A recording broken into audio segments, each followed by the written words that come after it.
안녕하세요. 안녕하세요.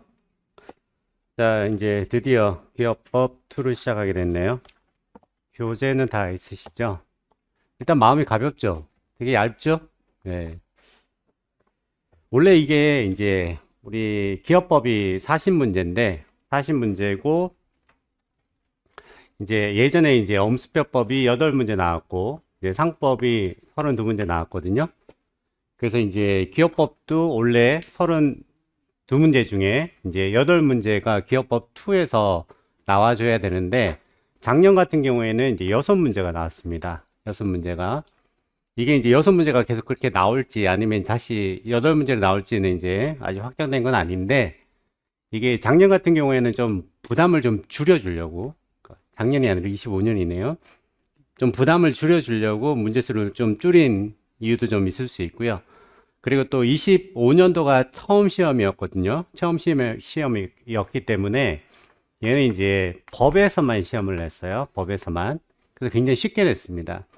우리가 이제 상법은 법이 있고 시행령이 있는데 시행령의 내용이 거의 없어요. 거의 없는데 이제 공인회계사법과 외부감사법은 좀 달라요. 시행령이 굉장히 중요하고요.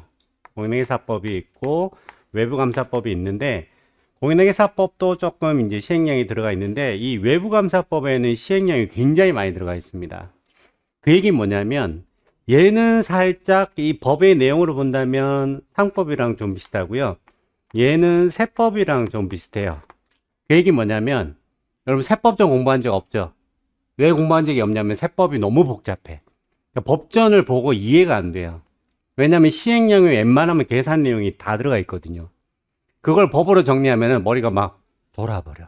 그래서 이제 시행령이 굉장히 이제 중요하다 보니까 이제 법을 아예 설명을 못하고 그냥 교재로 정리해서 이제 강의를 할 수밖에 없는데 외부감사법이 살짝 그런 성격이 있습니다. 그래서 먼저 법전을 한번 볼게요. 법전.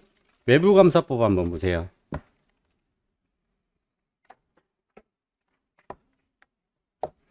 185조 한번 볼까요? 185조에 보시면 자, 제4조 있죠. 4조 외부감사의 대상이라고 있죠. 185조에 185페이지에 제4조에 있죠. 실제 제일 중요한 게 우리 감사 대상이에요. 어떤 회사를 감사할 수 있느냐. 이게 이제 제일 중요한 건데 실질적인 내용이 다 시행령에 들어가 있어요. 기본적인 내용만 법에서 잡아주고 실제 구체적인 내용은 시행령에 들어가 있단 말이에요.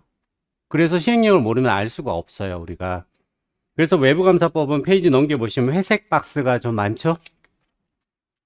그 얘기는 관련되는 시행령을 별도로 거기다가 밑에 넣어서 연결시켜 놨다라고 보시면 돼요. 그래서 시행령이 굉장히 중요하다라는 걸 알 수가 있고요. 그래서 25년도에는 외부감사 대상이 제일 중요한데 시험에 못 나왔어. 왜냐하면 시행령은 안 낸다라고 했거든요. 첫 해라서. 근데 이제 나오겠죠. 여러분들한테 26년도 시험이 이제 나오게 되면 이제 요게 제일 중요한 주제 중에 하나가 될 겁니다. 외부감사의 대상. 자, 근데 상대적으로 공인회계사법을 보면 그래도 좀 회색 박스가 적을 거예요. 한번 보실래요? 공인회계사법을 쭉 보면 상대적으로는 회색 박스가 조금 적습니다. 상대적으로는 적지만 상법에 비하면 좀 많다. 그런 느낌이 좀 있죠.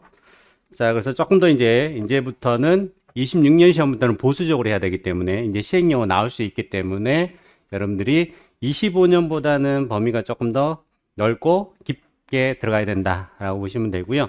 교재는 굉장히 좀 깊게 썼어요. 깊게 썼고 특히나 이제 우리가 이제 회계감사가 2차가 있는데 엄수표법이 빠지고 공인회계사법, 외부감사법이 들어간 이유는 뭐라고요?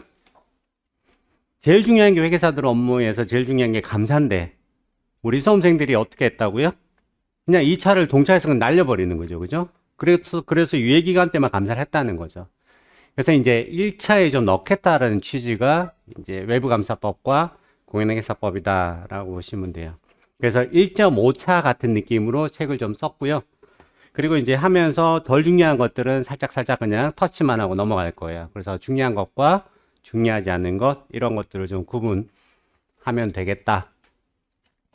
자, 그래서 우리 이제 CPA인데요. CPA가 이제 우리가 고객에게 이제 서비스를 제공하죠. 그죠? 우리는 이용료를 제공하는 거죠. 부가세법으로 보면 이제 무형이죠. 그죠? 서비스를 제공하는 것인데, 지금까지는 우리가 고객의 어떤 제도에 대해서 배웠어요. 맞나요? 그래서 상법을 배웠던 거예요. 상법. 고객이 주로 누구니까? 상인이거나 이제 회사라는 거죠. 그죠? 개별 상인이거나 개인 상인이거나 회사라는 거예요.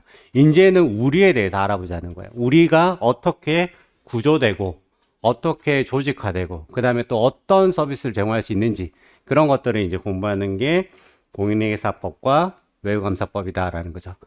그래도 좀 낫겠죠. 그죠? 아무래도 내용이, 그죠? 우린 이거 한 번도 서비스를 안 해봤는데 막 이런 회사 얘기하니까 좀 힘들었죠. 근데 이건 이제 우리의 얘기를 하게 되니까 조금 더 뭔가 좀 가까운 느낌이 들 거예요. 조금 편하게 이제 볼 수 있는 부분이기도 합니다.